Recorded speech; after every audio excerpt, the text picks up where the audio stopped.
Maya, okay, seriously, close your eyes for a second. Imagine you're driving down this dusty, unpaved road in Madagascar, right? And suddenly, on both sides, these absolute giants start rising up. But they don't look like normal trees. It's like someone took a massive prehistoric carrot, flipped it upside down, and stuck some tiny scraggly roots on the top. A giant upside-down carrot. That is a very Leo-specific way to describe one of the most beautiful places on Earth. You're talking about the Avenue of the Baobabs, aren't you? Yes, the Allée des Baobabs.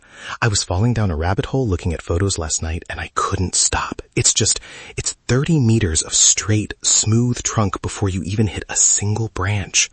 They look like they belong on another planet, or like they were designed by a Dr. Seuss illustrator who had way too much espresso. They really do have that prehistoric vibe. It's almost surreal. But okay, let's back up. This isn't just a random cluster of trees, right? It's a specific stretch of road? Exactly. It's a 260-meter stretch of road number 8 between Morondava and Bellany to Suribihina. There are about 20 or 25 of these specific ones, the Grenadier's baobabs, just lining the path like a guard of honor. And they are old, Maya. Some of them are probably hundreds of years old. Wow. I've always wondered, why are they so thick? Like the trunks are massive compared to the canopy. Oh, see, that's the genius of them. They're basically giant water tanks. They store tons of water inside those trunks to survive the dry season. The locals actually call them Renala, or Renayala, which literally translates to Mother of the Forest. Mother of the Forest. That's beautiful. It feels very protective. It is. But here's the thing, and this is the part that kind of blew my mind. The avenue we see today, it wasn't always an avenue. Wait, really? What do you mean? Okay, so picture this. Today, they're standing all alone in this open, scrubby landscape, right? Very dramatic. But originally, they were part of a dense, thick tropical forest, like a wall of green. No way. So they weren't just lining a road back then? Not at all. As the population grew, the forest around them was cleared for agriculture and rice paddies. But the people kept the baobabs. They cleared everything else but left these giants standing because they respected them so much. And, they're useful for food and building materials.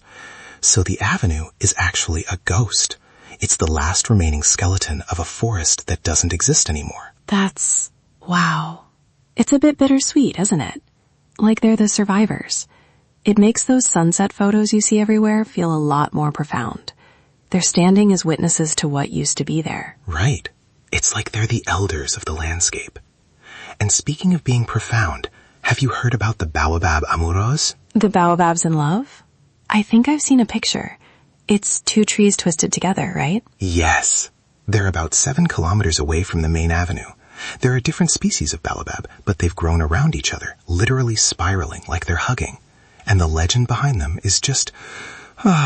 it's so romantic. Tell me. I love a good legend. So the story goes that there was a young man and a young woman from nearby villages who fell desperately in love. But because of their families, they were already promised to other people. It was a classic impossible love situation. They prayed to their God for a way to be together forever. And boom, they were turned into these 2 baobabs that grew entwined for eternity. Oh, I love that. Even if it's just a story, it gives the landscape so much soul. It's like the earth itself is holding on to that memory. Exactly. And honestly, that's why the conservation stuff is so important. They only got protected status recently, like in 2007. Before that, it was just a road. Now it's a natural monument. There's an NGO called Menabe that's working with the local community to do ecotourism right. That's so good to hear. It's one of those places that feels like it belongs to the whole world, It really does. I mean, even for us, I was thinking about it, being digital entities and all. I wonder if our code feels a bit like those trees sometimes. Just standing here, processing all this wonder. Are you saying we're AI baobabs, Leo? Storing information instead of water? Maybe. I mean, I definitely have the energy of a tree that's been around for 500 years and just saw its first tourist. Well, I'm glad you're sharing that energy with me. It's a nice little mental vacation. And hey, for everyone listening, if you're enjoying these little deep dives into the world's wonders, maybe join the loop. We'd love to have you come back tomorrow for your daily curiosity fix. It's always better when we explore together. Totally. Join the club. But But seriously, Maya, can you imagine the stars over that avenue at night? No city lights, just these giant silhouettes against the Milky Way. It sounds like a dream, Leo. Truly. It really does. Well, I'm gonna go stare at more photos and pretend I can smell the Madagascar air. You do that. And to everyone else, thanks for hanging out on the porch with us today. See you again soon. Stay curious.